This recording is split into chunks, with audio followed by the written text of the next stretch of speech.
fantasy, magic, vampires, forbidden love, betrayal. Let me introduce you to The Crimson Princess by Zoey Voss.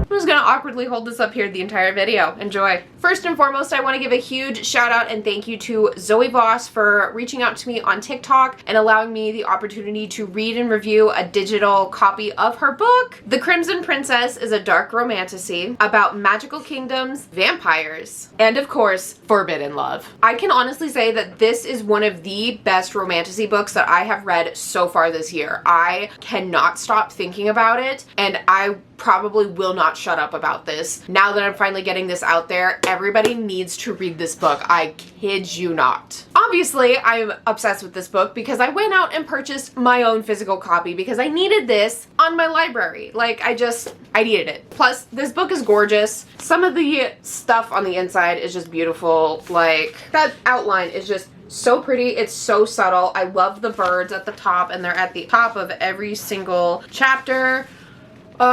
The detail to this book is just absolutely beautiful and something that I kind of actually missed while reading the digital book, and I think that's probably why I prefer physical books. Anyway, I'm ranting. Let's move on. Why do I say that this is one of the best romantasy books that I've read so far this year? Let's get into it. If you're new here, I like to give my book reviews without any spoilers. I just like to give like a little bit of a backstory and description so you know exactly what you're signing up for before diving into the book. There is a lot that is going on in this book. There are so many storylines, sidelines, characters. There's a lot going on. So I'm gonna pretty much just break it down and give you the main plot points of what happens in this book. Or else I will be heading into spoiler territory, and we don't want that. So we are following Princess Satima of Ravengale, a magical kingdom that's run by her father, the king, who consults what's called the Book of Life. And the Book of Life is a book that essentially outlines their destiny, their future, all of the above. It basically gives him like instructions on what exactly to do within his ruling to continue to create peace and to allow for a successful ruling on his part. So he consults this Book of Life on pretty much literally everything, but the older that Satima gets, the more that she starts to question her father and this book. She believes that the course of action that they are on right now is going to lead them to war. Her kingdom is going to go to war with other kingdoms. So then we are introduced to Torin, the vampire king.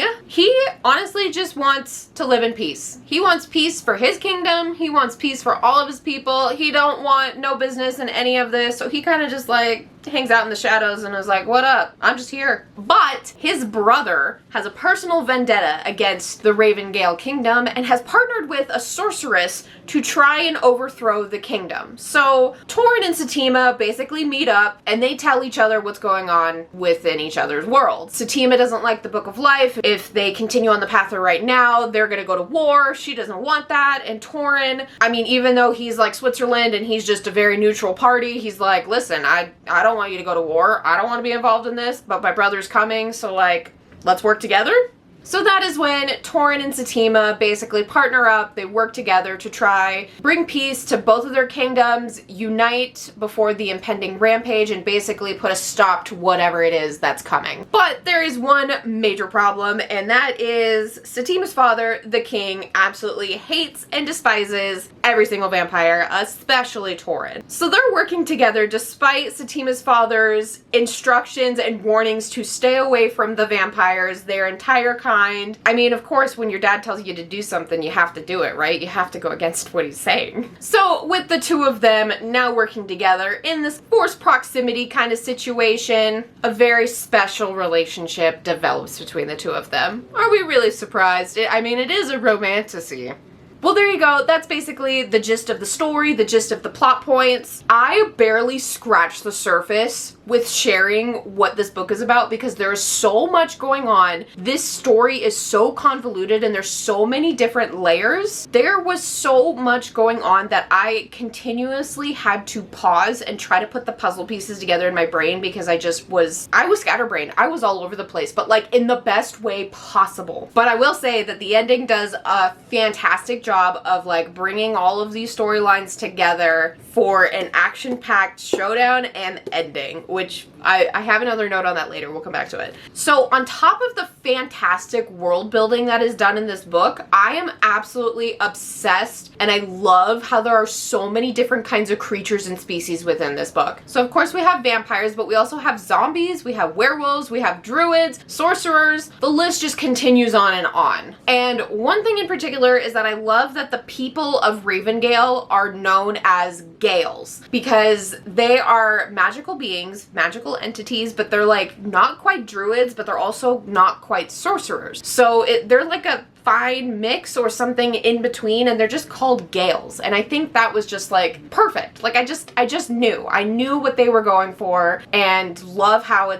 they're their own species. This book made me feel, I think, literally everything while reading it. So I was mad, I was sad, I was shocked, I was feeling a little romantic, happy. The list just goes on and on. Every emotion you can think of, I'm pretty positive I experienced it during this book. And I think that is an indicator of how well done this actually is. Because I can say that I was never bored. I was so enthralled in the story and whatever was happening that my emotions were all over the place. And all I wanted to do was keep reading to find out what happened next. So obviously, Satima and Torin get together. Mentioned it earlier. It is a romantasy, so you know that there is like some romance that happens in this book. When it finally happened though, and they finally got together, I screamed. I was so here for it. I shipped them the moment that they met. Their chemistry, the spark that they had, I just was obsessed with them and obsessed with the idea of them. So I was so excited. I don't know, man. Something about forbidden love, and then you bring in like different kinds of species, magical creatures, any of it. I am just here for it. I'm a big fan. I loved it. I loved every single second of it. There is some spice in this, but I think it was done very tastefully. It actually does not happen all that often, so I would give this like maybe a 2 out of 5 on the chili meter. The plot twists in this book, holy cow. They were nearly giving me whiplash because I was not expecting them. I would say that like some minor plot points I was able to predict. I saw it coming, but like I still enjoyed it. Still enjoyed reading it and getting to watch it unravel, even though I kind of already knew it was happening. But like the major plot points, could not see coming a mile away. So thrown off guard, but like, again, I was here for it. I loved the direction that they were all going and could not guess what was gonna happen next. There is a scene about in the middle of this book that is quite the turning point. It involves werewolves, and it involves a near-death experience. And I, again, was screaming, internally of course, during the entire thing. But the results that come out of this were something else. The results that come out of that scene are jaw-dropping, very intimate, and just so dang good. I really don't know how many different variations and ways that I can say how good this book was. The writing was exquisite. The storytelling was beautiful. The characters and their development was just unbelievable in the best way possible. Only complaint that I have about this book is that the ending felt a little rushed to me. We spend a lot of time leading up to this big dramatic ending. It's going to be a huge showdown. There's a lot of people involved, and it was gone in the blink of an eye. Wait, what? What just happened? Is it over already? The timing throughout this entire book was so well done that that's kind of why it threw me for a loop and why it felt odd that it was over so quickly. But you know what? It's left on a terrible but incredible cliffhanger that it has me dying to sink my teeth into book 2. See what I did there? Highly, highly recommend this book to all fantasy and romantasy lovers out there. This book needs to be hyped up more. I kid you not. This was so good. It was so incredible. So with that being said, I do rate this book 4.5 stars out of 5. That 0.5 being the ending that felt rushed, but like other than that, this book was near perfection to me. I loved it so much, and I will be hyping this up for the rest of this year. Cannot wait for book 2. I will be talking about this book ebook so much more. This lovely paperback version and an ebook copy is available for purchase right now on Amazon, or if you have Kindle Unlimited, it is free right now. Zoey Voss is releasing a special edition hardcover with beautiful sprayed edges. I believe it's also signed and it comes with some like goodies. It's available on her website right now for pre-order, and that's releasing sometime this summer, I believe in July. And her second book, When the Crown Bleeds, is available for pre-order right now on only Kindle, which is releasing November 11th of this year, later this year. I will have links to all of those in the description and in the comments if you guys want to go check the book out. That is everything I have right now for The Crimson Princess. So thank you guys so much for watching, and I will see you next time in my next book review.